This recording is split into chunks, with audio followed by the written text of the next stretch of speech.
Welcome back to my YouTube channel. आज हम लोग 18 दिसंबर के करंट अफेयर को पढ़ेंगे। यह फुल पत्ती क्लास रिवीजन है। इसमें सबसे पहला क्वेश्चन है, भारतीय नौसेना के साथ जल विज्ञान समझौते को किसने रद्द किया है?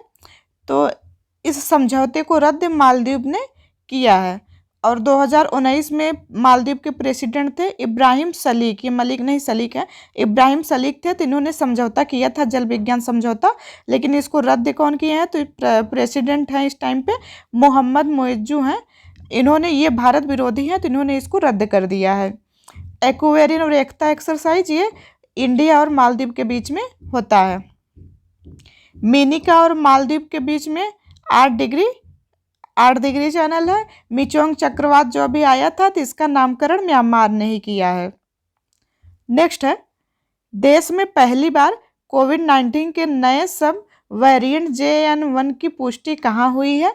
तो इसकी पुष्टि हुई है केरल में, केरल के तिरुवनंतपुरम में ये हुई है और ये वेरिएंट JN1 है। और इसकी वर्ल्ड में कहाँ पे सबसे पहले पुष्टि हुई थी? तो लग्जमबर्ग में सबसे पहले, भारत में केरल में सबसे पहले हुई है। सार्स इसका फुल फॉर्म है, सीवियर एक्यूट रेस्पिरेटरी सिंड्रोम, कोविड-19 में तो ये बहुत चर्चा में रहा है। बर्ड फ्लू H5N1 है, स्वाइन फ्लू H1N1 है नाम। ट्रैकोमा फ्री अभी इराक हुआ है, ये क्वेश्चन पूछा गया है, ट्रैकोमा फ्री। और रूबेला फ्री भूटान और तिमोर लिस्ते हुआ है, ये भी क्वेश्चन अभी BPSC में पूछा गया था। और आसियान में शामिल होने वाला नवीनतम सदस्य तिमोर लिस्ते ही है। एड्स ये HIV वायरस से होता है, जिसको रेट्रोवायरस भी कहते हैं। नेक्स्ट है, रॉयल सोसाइटी ऑफ केमिस्ट्री का न्यू होम अवार्ड किसे मिला है? तो ये केमिस्ट्री का अवार्ड है रॉयल सोसाइटी, और ये जो मिला है ये प्रोफेसर सविता लाजेट को दिया गया है। सविता लाजेट है ये, और ये दिया कहाँ गया है? तो ये लंदन में दिया गया है। अब्दुल्लाही मायर, इनको अभी नानसेन शरणार्थी पुरस्कार मिला है। VL ललितांबिका, इनको लीजन द ऑनर मिला है, जो कि फ्रांस का है। ये सम्मान तो इनको दिया गया है, और ये गगनयान की हेड है VL ललितांबिका। मीराचंद, ये इनको सिंगापुर का सर्वोच्च कला सम्मान मिला है। ईगा स्वेटक, ये पोलैंड की हैं। कहाँ की हैं? तो पोलैंड की हैं ये ईगा स्वेटक, और इनको WTA player of the year का अवार्ड दिया गया है। पुष्पा भारती, इनको अभी व्यास सम्मान मिला है, 33वां व्यास सम्मान इनको दिया गया है। 32वां किसको दिया गया था? तो ज्ञान चतुर्वेदी को दिया गया था 32वां पागलखाना के लिए, और 33 नंबर का पुष्पा भारती को दिया गया है। नेक्स्ट है, मिस इंडिया USA 2023 का खिताब किसने जीता है? ये इसको रिजुली मैनी ने जीता है। ये मिशिगन की एक मेडिकल छात्रा है, और ये कहाँ पे दिया गया है? तो न्यू जर्सी USA में इसको दिया गया है मिस इंडिया USA 2023 का खिताब। डॉक्टर अंबेडकर की भारत के बाहर प्रतिमा है, स्टैचू ऑफ इक्वालिटी है, कहाँ पे? तो ये अमेरिका USA में है। और भारत में स्टैचू ऑफ इक्वालिटी ये संत रामानुजाचार्य की है, और भारत के बाहर डॉक्टर BR अम्बेडकर की है। जॉर्जिया, ये हिंदू फोबिया के विरोध में बिल पारित करने वाला USA का पहला प्रांत है जॉर्जिया। भारत के बाहर सेकेंड बड़ा मंदिर कौन सा है? तो सत्यनारायण मंदिर है, कहाँ पे? न्यू जर्सी में है ये। और पहला कौन सा है? तो पहला अंकुरवाट का मंदिर है, कंबोडिया में। नेक्स्ट है, 8वां ब्रह्मपुत्र वैली फिल्म फेस्टिवल कहाँ आयोजित हुआ है? तो ये गुवाहाटी असम में इसका आयोजन किया गया है। इसमें पूर्वी भारत में फिल्म को बढ़ावा देने के लिए, और इसमें जो शुरुआत की गई है तो कुकी नाटक से इसकी शुरुआत हुई है फेस्टिवल की। भूपेन हजारिका, ये असम के संगीतकार थे, और इनको 2019 में भारत रत्न मिला है। ये एक्टर भी थे और संगीतकार, और इनको 19 में भारत रत्न दिया गया है। और ढोला सादिया पुल था, तो उस पुल का नाम अब इन्हीं के नाम पे, भूपेन हजारिका पुल के नाम पे ढोला सादिया पुल का नाम रखा गया है। अमृत वृक्ष आंदोलन, ये भी असम से संबंधित है। ब्रह्मपुत्र को तिब्बत में सांगपो कहा जाता है, राष्ट्रीय जलमार्ग 2 ब्रह्मपुत्र पर असम में है। नेक्स्ट है, दुनिया के सबसे बड़े कार्यालय डायमंड बोर्स का उद्घाटन कहाँ हुआ है?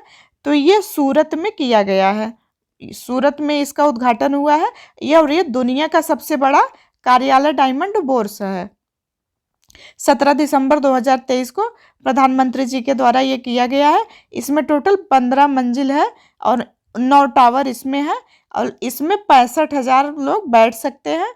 और इसको बनाए डिजाइन किसने किया है? तो मार्फोजेसिस ने इसको डिजाइन किया है।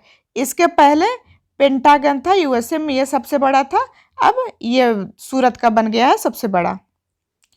कठोरतम प्राकृतिक पदार्थ ये हीरा होता है और ये विद्युत का कुचालक होता है।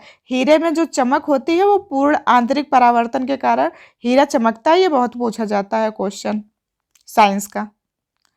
कॉइन ग्रुप में जो धातु है तांबा, चांदी, सोना ये सब होती है तो कॉइन ग्रुप बोला जाता है। और ये 11वां जो वर्ग है वो कॉइन ग्रुप का है। हैलोजन, ये 17 वर्ग को हैलोजन कहा जाता है जो 17 ग्रुप है। इसमें फ्लोरीन, क्लोरीन होता है। चैल्कोजन ये 16वें ग्रुप को कहा जाता है। ऑक्सीजन, सल्फर होता है। निकोजन 15वें को कहा जाता है, नाइट्रोजन हो गया। और 18वां ग्रुप है जिसको शून्य ग्रुप कहा जाता है। इसमें नोबल गैसेस पाई जाती हैं 18वें ग्रुप में। Helium, neon, xenon, krypton, radon ये सब जो पाई जाते हैं रेडियो एक्टिव जो गैसें होती हैं उनको नोबल गैसें कहा जाता है। ये 18वें ग्रुप में पाई जाती हैं।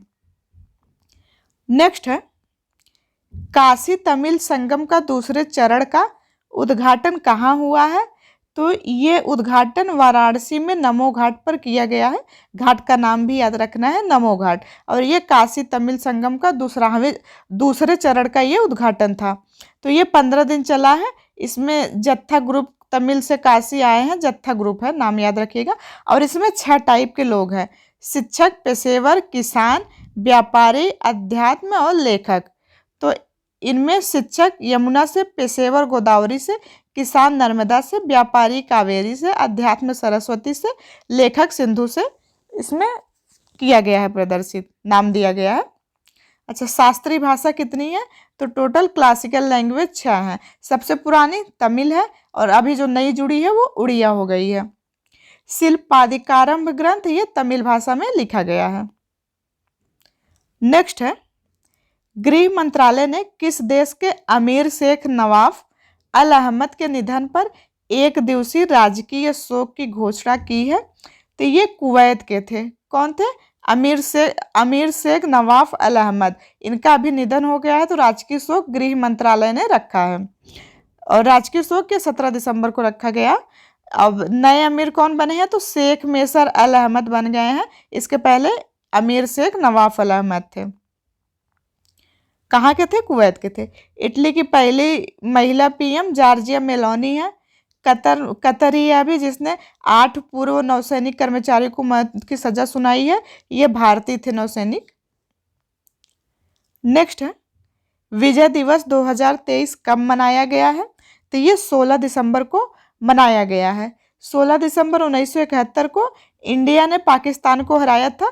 पाकिस्तान ने भारत के सामने घुटने टेक दिए थे, आत्मसमर्पण कर दिया था। और ये 13 दिन चला था ऑपरेशन विजय नाम।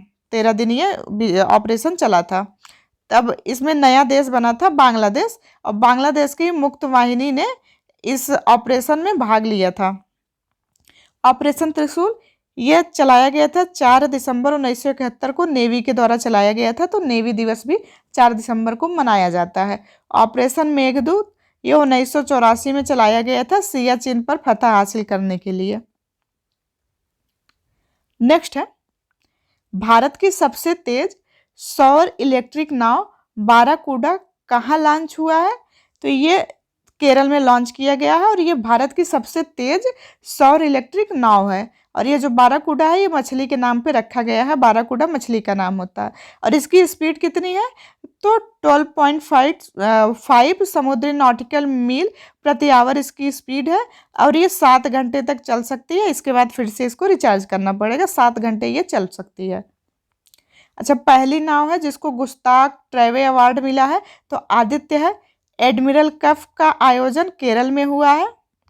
पहली सौर ऊर्जा गांव कौन सा है? तो मोढेरा गांव है, गुजरात का सौर ऊर्जा गांव है। सबरीमाला मंदिर ये भी केरल में है। इडुक्की बांध ये पेरियार नदी पे है। तो पेरियार नदी कहाँ है? केरल में। तो ये थे आज के करंट अफेयर। वीडियो आपको पसंद आई हो तो वीडियो को लाइक करिएगा। चैनल पे नए हो तो चैनल को सब्सक्राइब करिएगा। और इसकी PDF आपको टेलीग्राम पे मिल जाएगी। मिलते हैं नेक्स्ट वीडियो में। Thank you.